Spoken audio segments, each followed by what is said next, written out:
Thank you, Valerie, for the introduction.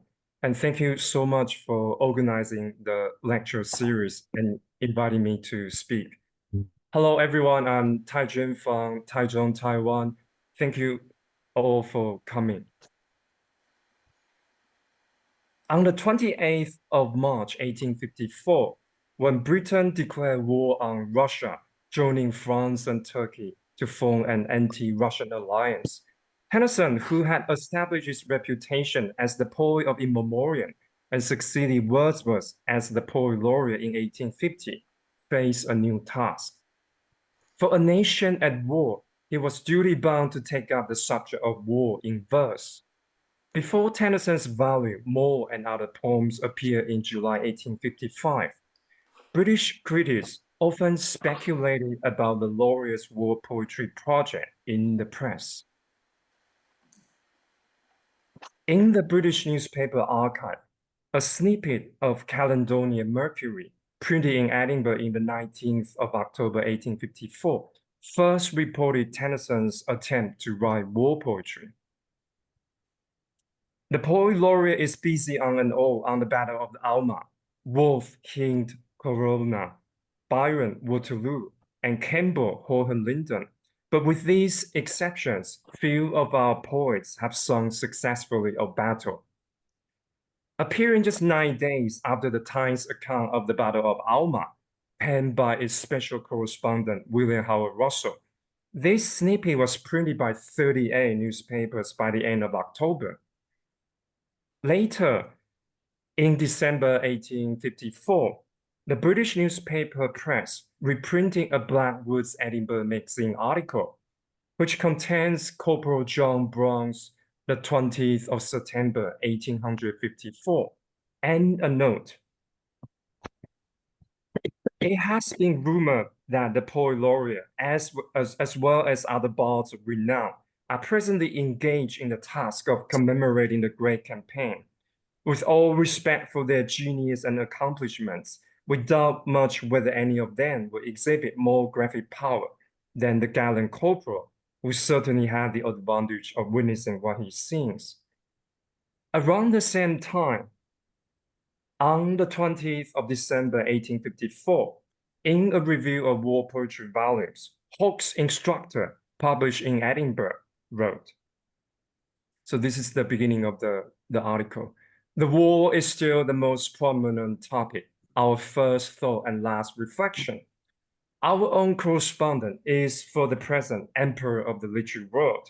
He has, for the time being, put down the Red Republic of letters and reigns alone in his glory. And then to the end of the article. It has long been rumored that Tennyson was writing something on the subject of the war, but I do not imagine that we shall have it in the shape of a single ode. I have quoted 3 passages from Caledonia Mercury, Blackwood's Edinburgh Magazine, and Hawke's instructor to illustrate the difficulty of the laureate's mission. The first writer stresses the difficulty of writing battle verse, invoking a limited circle of romantics as Tennyson's precursor. The poems referred to in this passage, Charles Wolfe's The Burial of Sir John Moore after Corona, Byron's The Eve of Waterloo from Canto 3 of Childe Harold's Pilgrimage, and Thomas Campbell's Hohenlinden are all celebrated Napoleonic war poems that can still be found in John Stallworthy's The Oxford Handbook of War Poetry. By the time the Crimean War broke out, the famous Napoleonic war poems were fresh in the minds of Victorians, and the best-known war poets that sprang to their minds were Scott, Byron, and Campbell. The second writer's remark about the advantage of Corporal John Brown's Alma war song points to the challenge of depicting war from a civilian perspective. Unlike Corporal Brown, Tennyson and most British poets were civilians who did not witness conflict and wrote poetry at home. The writer's remark thus affirms the popular view that a narrative authorized by an eyewitness or a combatant is superior to that of a civilian. The third writer who proclaims our own correspondent, emperor of the literary world, acknowledged the rise of war correspondence and the dominance of journalism. No doubt this is what the Crimean War was most famous for, the first modern conflict to be reported by correspondents using telegraphs in the war zones. The speedy, unprecedented coverage of the military campaign engrossed the British public and placed a big question mark over the positions of war poetry and war poet. In this lecture, I will first consider how Tennyson fulfilled his duty as the poet laureate during the Crimean War, focusing on his engagement with the works of contemporary poets in part 1 of Mode. I have written about this topic in chapter 5 of my book, The Crimean War in Victorian Poetry. It examines the predicaments and achievements of mid-Victorian war poetry, and it argues that the Crimean War was not only a media war, but also a literary one, in which a diverse group of British poets reworked the established conventions and forms of war poetry in response to news of distant combat. In the second part of my talk, I will turn to the afterlife of Tennyson's war poetry from the 1890s to the Anglo-Boer War, and look at how late Victorian poets engaged with the voices of the late poet laureate. The discussion of which stems from my recent projects on Kipling's and Hardy's Boer War poetry. For modern readers, Tennyson's The Charge of the Light Brigade is the best remembered and most anthologized Crimean War poem. In contrast, Moore is often treated as a monodrama or dramatic monologue rather than a war poem. Yet for mid-Victorian critics, Moore was not only the much anticipated laureate poem, Tennyson's first major work published in a verse volume after becoming the poet laureate in 1850. It was also the most widely reviewed and debated Crimean War poem. The Oxford English Dictionary's first reference to the term war poem concerns Moore. In a letter of May 1857, the 17-year-old John Addington Symonds recorded that in a lecture on war poetry, a tutor, I quote, chiefly talked about the two Lusingtons and Maud, which he considered a true war poem, and praises highly. Here, the tutor's opinion that Moore is a true war poem suggests the tutor's appreciation of Moore as a literary work. But this claim is based on a comparison between Moore and the works of the two Lusingtons, presumably the jingoistic lyrics of Franklin and Henry Lusingtons.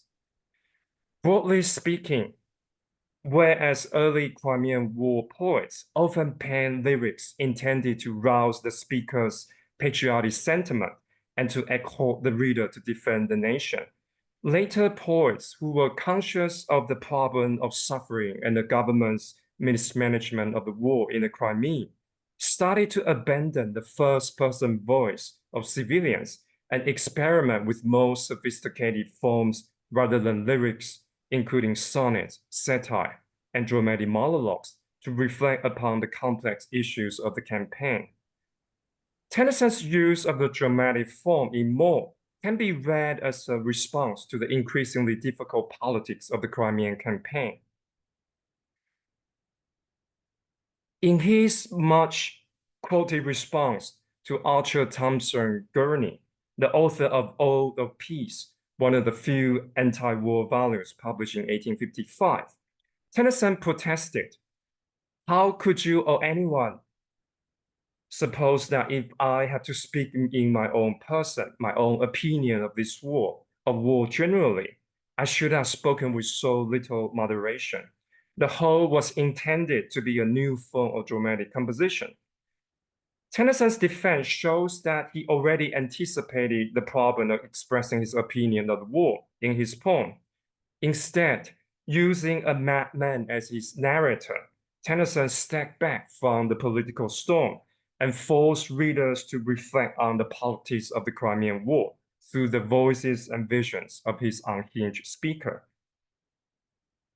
One of the most arresting features of Moore as a war poem is its elusiveness to the poetry and politics of the Crimean War. As Edgar Shannon's study of the reception of Moore observes, I quote, "The war passages constitute one of the most prominent contemporary aspects of Moore, and Tennyson's war philosophy was the feature of the poem most frequently discussed by the reviewers. Revisiting the peace of war debates leading up to the outbreak of the conflict, the so-called war passages include sections 6 to 13 of Part 1, in which the speaker condemns peace advocates who prayed of the blessings of peace and mammon in commercial England, as well as Part 3, in which the speaker decides to enlist and sail for the Crimean conflict. While contemporary reviews were preoccupied with Tennyson's speaker's outright allusions to the politics of the conflict, Moore is also a war poem full of echoes of war cries. These are not simply belated derivative echoes of the journalistic accounts of the conflict, which show a civilian's reliance on authoritative sources, but literary echoes that reveal Tennyson's special relationship with contemporary poets and the laureate's artistry in reworking earlier war poems. As I wish to show, rather than shouting battle cries as an armchair patriot or jingoist, Tennyson absorbs and appropriates the language and imagery of existing war poetry into the speaker's nightmarish vision of contemporary England. His echoing of earlier war poems functions as an indirect mode of allusion, a double critique which highlights the speaker's struggle to negotiate between his private emotions and public duty, while challenging readers' conceptions of the war and suffering. In the famous opening stanza of Moore, Tennyson foregrounds both the centrality of the figure of echo and the importance of echoing by rewriting the myth of Narcissus and Echo as a retelling of a murder scene. I hate the dreadful hollow behind the little wood. Its lips in the field above are dabbled with blood-red heath. The red-ribbed ledges drip with a silent horror of blood. And Echo there, whatever is asked her, answers death. In this deeply bewildering and ambivalent scene that begins with an assertive first-person confessional voice, I hate, but ends with the passive third-person voice of Echo, we do not know why the hollow is dreadful, why the speaker hates it, why it is soaked with blood, why the hollow is whose blood, and where this hollow is, among other questions. We find out in the next stanza that the ghastly pit is the place where the body of his father has been found. For there in the ghastly pit, long since the body was found, his who had given me life, O Father, O God, was it well? In the speaker's retelling of his father's death, this dreadful hollow is presumably located in the vicinity of the speaker's house in England. Yet the resounding echo of death reverberating in the hollow can simultaneously be read as an echo of trauma suffered during the Crimean War, while the crushed body of the speaker's father uncannily evokes memories of the fallen British soldiers now buried in a foreign land. Robert Bernard Martin notes that once Tennyson was appointed Poet Laureate, I quote, the 200 million poets of Great Britain felt free to send him verses for criticism and advice. During the Crimean War, Tennyson received numerous volumes of war poetry. In the Tennyson Research Center in Lincoln, the books of Tennyson's library include Fanny Lussington's Poems of War, published in early 1854, and Friendly Henry and Henry Lussington's Two Battle Pieces, published in early 1855. These photographs were taken 12 years ago when I was a PhD student at York, and when Grace Timmins was still at the Tennyson Research Center. The books of Tennyson's library also include 3 editions of Gerald Massey's The Ballad of Baby Christabel, the 3rd edition of which was published in April 1854 and contains his early war poems. Alexander Smith and Sidney Dobell's Sonnets on the War, published in 8 January 1855, and Dobell's England in Time of War. Tennyson was, of course, close to the Lucenton brothers. Massey, the Chartist poet, along with Smith and Dobell, two members of the so-called Spasmodic school, all belong to a younger generation of rising poets. In a letter of late January 1855, Tennyson wrote to Dobell, "I can sympathize with your genius, but not at this hour with any song of triumph, when my heart almost bursts with indignation at the accursed mismanagement of our noble little army." Tennyson's repose was prompted by his reading of Dobell's commemoration of the Light Brigade in the sonnet, "The Cavalry Charge," from Sonnets on the War. When his heart bursts with that final effort, from the storm springs up and builds a temple over his bones. In a letter of the 7th of February 1855, Dobell replied, "I have been abed with influenza, or I should have thanked you long ago for your kind note of criticism." In this letter, Dobell also paid tribute to the laureates on the charge, declaring that no man living but yourself could have written the first verse and the canon verse. Massey's and Dobell's correspondence with Tennyson in the archives of the Tennyson Research Center shows that the two young poets treated the laureate with the highest respect and inundated him with volumes of their works. In return, Tennyson held his peers in high esteem and exerted a visible influence on their works. Given that the laureate kept abreast of the work of his fellow poets, and he wrote Part 3 of Maud during the early months of 1854, before turning to work on the opening scene of Part 1 and Part 2 between August 1854 and February 1855. I suggest that Tennyson's depictions of violence in Maud were in part informed by his perusal of war volumes published in 1854 and early 1855. In fact, Tennyson's depiction of the death of the speaker's father recalls several elements of Alexander Smith's War, published in Sonnets on the War, a collection of sonnets commemorating, among other topical themes of the war, the bodily sufferings of the soldiers. The sonnet begins with an official voice, carelessly announcing the news of the death of the soldiers to their mothers and wives. "The husband from whose arms you could not part sleeps among hundreds in a bloody pit. Here the blood dripping hollow, the ghastly pit wherein lies the body of the speaker's father, is a haunting echo of Smith's imagery of the bloody pit stuck with bodies.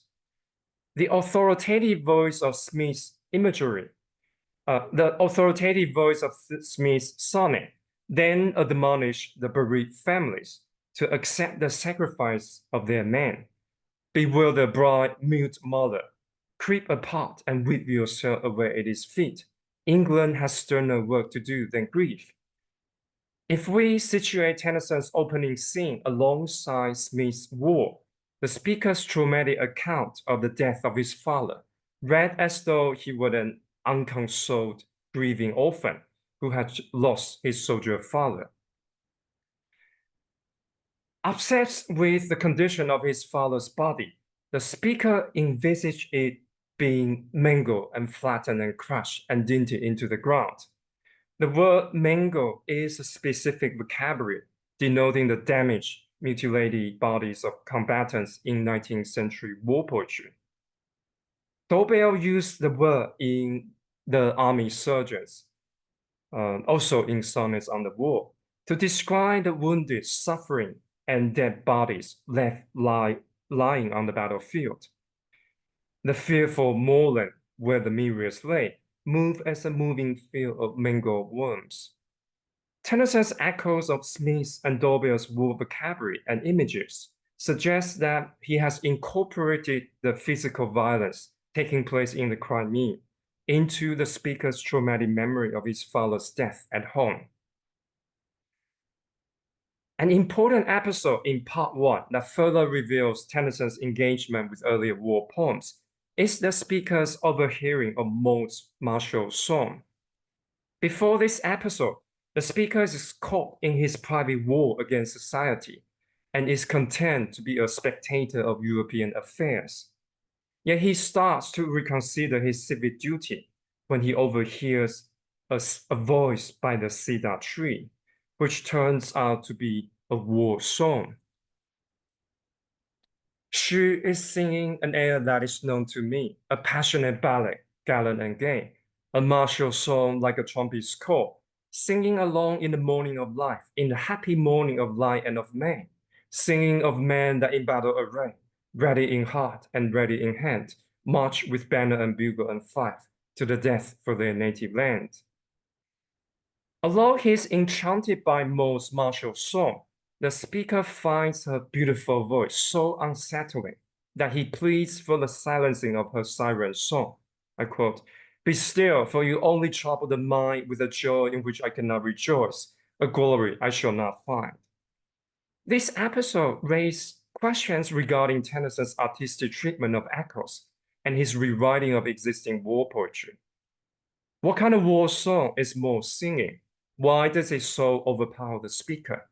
And why does Tennyson assign Maude to sing this song to the speaker? One important clue Tennyson provides in this passage is that upon hearing the voice, the speaker immediately recognized that she is singing an air that is known to me. From the lines, "Men that in battle array, march with banner and bugle and fife," one can assume that Maude is singing a war song, glorifying men marching to the battlefield and preparing to sacrifice their lives. One can also assume that both the speaker and Tennyson's readers are familiar with the strand of this kind of battle song. It is the kind of unashamedly patriotic song that the British public have been hearing during the early phase of the conflict. The lines of Maude's song echo Franklin Lucenton's "The Master of the Gods" and Jerome Massey's "England Goes to Battle," both of which were published in early 1854 and widely circulated in the press. The former commemorates the departure in February 1854 of the Grenadier Guards and calls upon readers to cheer for the gallant and good fellows marching to the war. The latter personifies England as a female warrior carrying the good sword in her hand and going to battle and gallant and gay. Their war poems are exhortative pieces intended to inflame public patriotic sentiment and support the government's military campaign.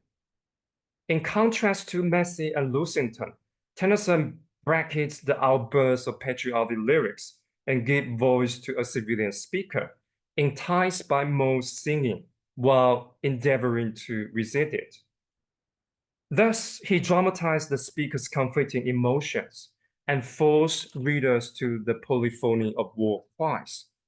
This disembodied beautiful voice moves the speaker to tears, compelling him to kneel down on the ground, crying, "Still, I will hear you no more." While Maude's singing arouses his war fantasy, he's not able to identify with the gallant and gay soldiers. Instead, the speaker deprecates himself as languid and base. By delineating the speaker's conflict evoked by Maude's singing, Tennyson not only affirms and questions the traditional patriotic verse, but also makes explicit a male civilian's anxiety about his responsibilities to a nation at war. What is also intriguing in Tennyson's treatment of this episode is the role played by Maude. She replaces the traditional male minstrel singing of the glory of war to inspire the listener to action. From the beginning, Tennyson's reconfiguration of the myth of Narcissus and Echo, which recurs throughout the poem, foreshadows the relationship between the speaker and Maude. Like the nymph Echo, Maude is a silent, emblematic lady who reflects the speaker's desires. Yet unlike Echo, more stimulates the speaker's war fantasies. Her singing compels the language speaker to rethink his public duty. In light of contemporary criticism of the role of the civilian poet by reviewers, Tennyson not only explores the figure of a madman to displace the poet, but also used the heroine more as the unacknowledged minstrel to galvanize the speaker into action and to explore his conflicting emotions.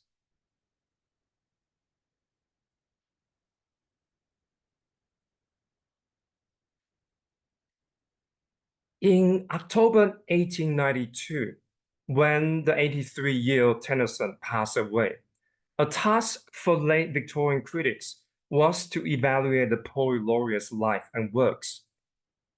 From the early 1890s to the Anglo-Boer War, Tennyson emerged as the most frequently cited poet in war anthologies. The appeal of his war poetry to anthologists show the elevated status of the poet laureate within the pantheon of the great English war poets. However, anthologizing Tennyson's war poems, especially Maud, was problematic, as editors selected excerpts from longer works and reintroduced them to a new audience at the height of imperialism. In the war poems of Kipling and Hardy, we find how two poets inherited and reworked Tennyson's voices.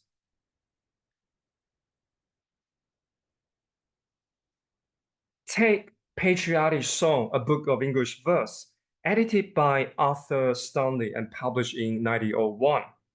This war anthology gives the modern reader a sense of how the ideology of the empire changed the nature, selection, and arrangement of collective war poems over time. In the preface, Stanley writes, "This book is intended to be a representative collection of the patriotic poetry of the British Empire." His selection of Tennyson's poem shows an editor's appropriation of Tennyson's words in the midst of the Boer War. You can see on the page, Sir Franklin Lucenton's The Master of the Gods, just mentioned, also included in this anthology. But Stanley lists 9 of Tennyson's poems, making him the most prominently featured. And it is the 9th selected Tennyson poem I want to discuss. The title, The Use of War, was actually created by Stanley, and the poem comes from the war passage of Maud discussed above. Stanley includes a full passage from Part 1, Section 6, beginning with the question, why do they pray of the blessing of peace? And ending with the speaker's contemplation on the prospect that the threat or invasion can transform a merchant into a defendant of his country. His selection entitled The Use of War betrays his own agenda. The effect is to remove the problematics of Tennyson's questioning, equivocal, and skeptical voicing of war cries during the Crimean War, and to forge a new Tennyson who espouses one side of the debate and the transformative power of war. Stallworthy's The Oxford Handbook of War Poetry selects only 3 Crimean War poems: Tennyson's The Charge of Light Brigade and Part 3 of Maud, as well as a punch poem entitled The Dew of the Dead. The anthology's selection clearly indicates the central place of Tennyson's poetry in the Crimean War, a trend we can see in the war anthologies published during the Boer War. And yet, how about the selection of The Dew of the Dead, a fundraising poem written in the aftermath of the Battle of Alma for the Patriotic Front? This punch poem did not appear in late Victorian war anthologies.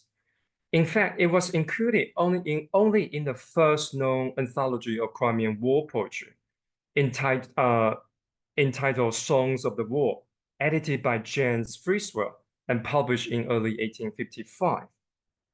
Wrongly attributed to William Makepeace Thackeray by Friswell, This poem was actually written by the satirical magazine's regular contributor, Hung Taylor.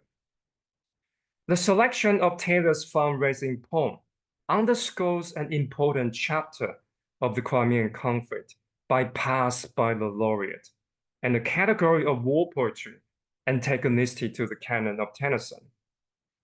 Fundraising verse is a distinctive category of war poetry that gained its popularity and prominence at times of military crisis. It first emerged in the aftermath of the Battle of Waterloo, when periodical poets failed to depict Waterloo and swerved from writing about Britain's glory to raising money for the soldiers' families.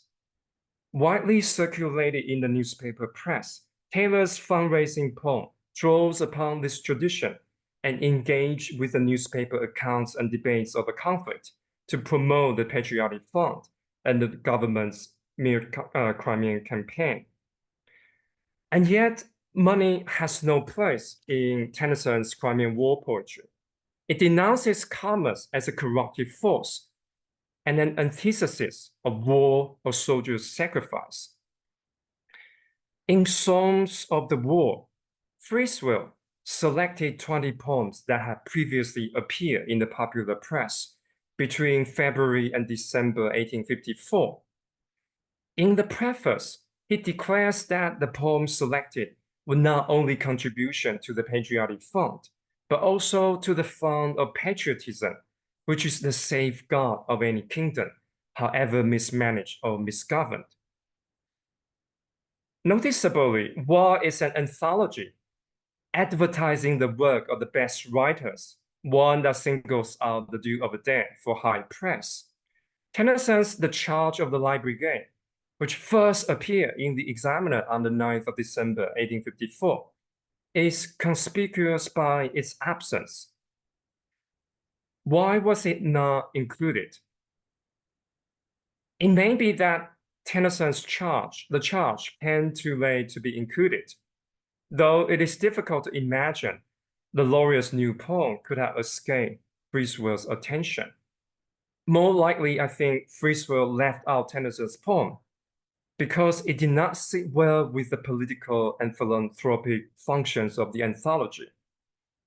In the newspaper version of Tennyson's charge, the famous phrase, "someone had blundered," would have provoked questions and discussion about the government's and the army's hideous blunder, in the words of the Times leader, during the Battle of Balaclava, and thus undermine Friswell's project. Furthermore, Tennyson's charge is anything but a fundraising poem, the type of war poetry most praised in Friswell's anthology. From the 1890s to the outbreak of the Boer War, Roger Kipling was the poet who maximized the potential power of fundraising verse. Before Kipling established himself as the unofficial spokesman for the British Empire, his reworking of the conventions established by Tennyson's poetry could be seen in an earlier fundraising poem, The Last of the Light Brigade, first published in St. James Gazette on the 28th of April, 1890. It addressed not only the failure of the Light Brigade Fund, but also the inadequacy of Tennyson's famous poem, when in juxtaposition with fundraising in 1890. During and immediately after the Crimean War, the laureate's poem could have served multiple purposes, but instead, the only tangible way to measure its worth when recited at a public charity event was the money raised, and the charge manifestly failed in this task.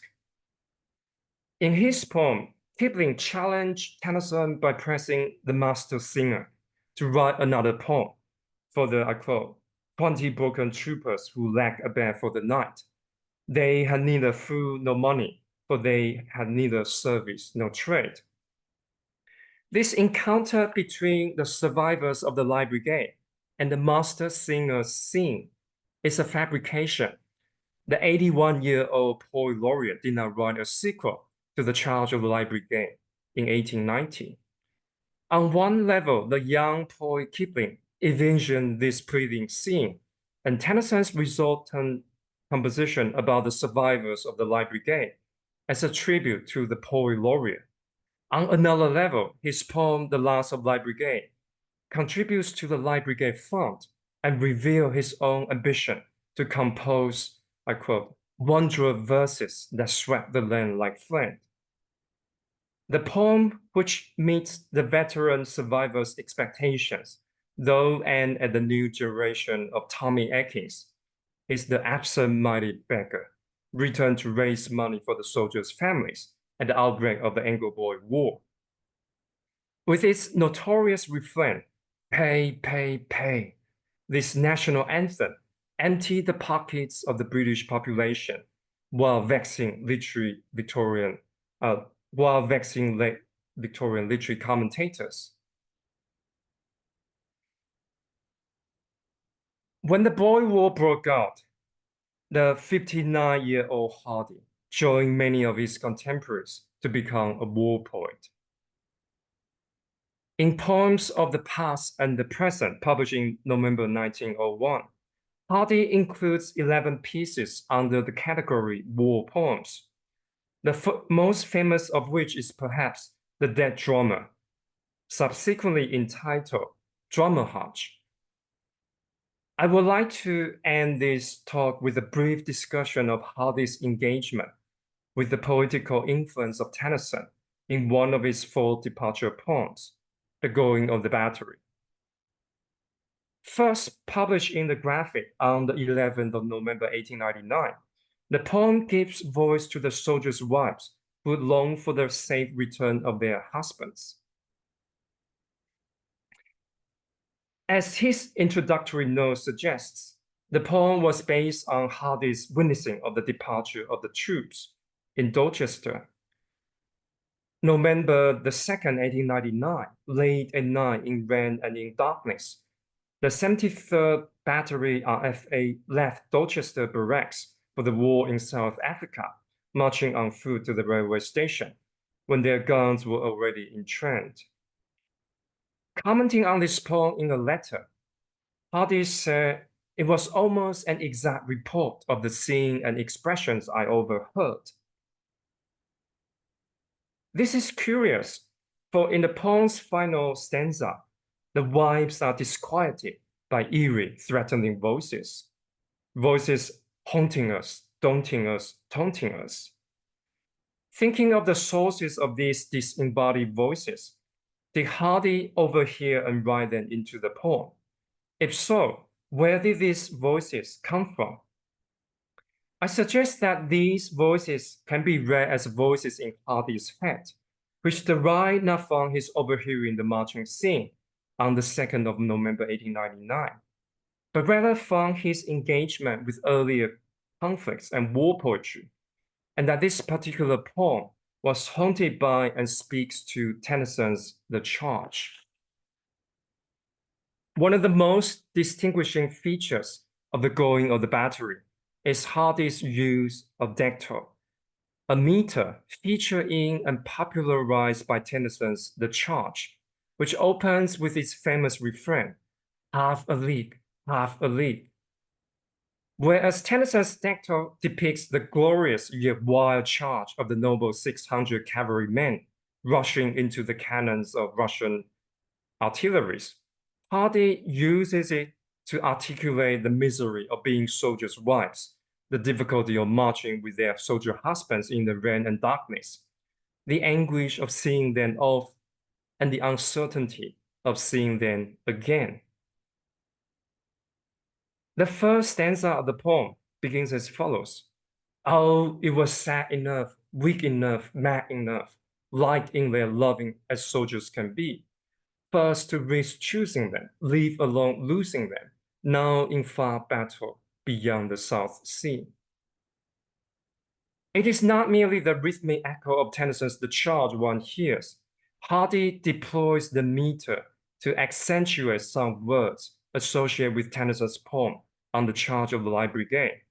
What is sad, weak, and mad is not immediately clear, but with Hardy's emphasis on "oh" and "mad," the opening line might recall the line, Oh, the wild charge they made at the end of Tennyson's poem, and the first word Hardy places in line 2 invokes the members of the Light Brigade.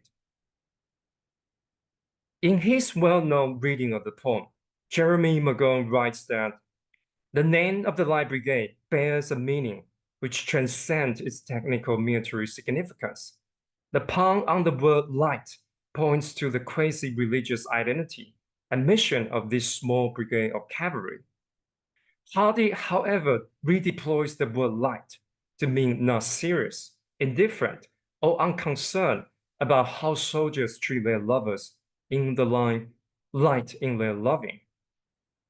Part of the effect is to evoke the memorable lines and scene of Tennyson's The Charge, while refocusing the subject of his war poem on the emotional struggle of soldiers' wives at home. And yet, to invoke the meter and words of the famous poem in his own work is in itself to honor the Light Brigade and the haunting voices of Tennyson. Thank you.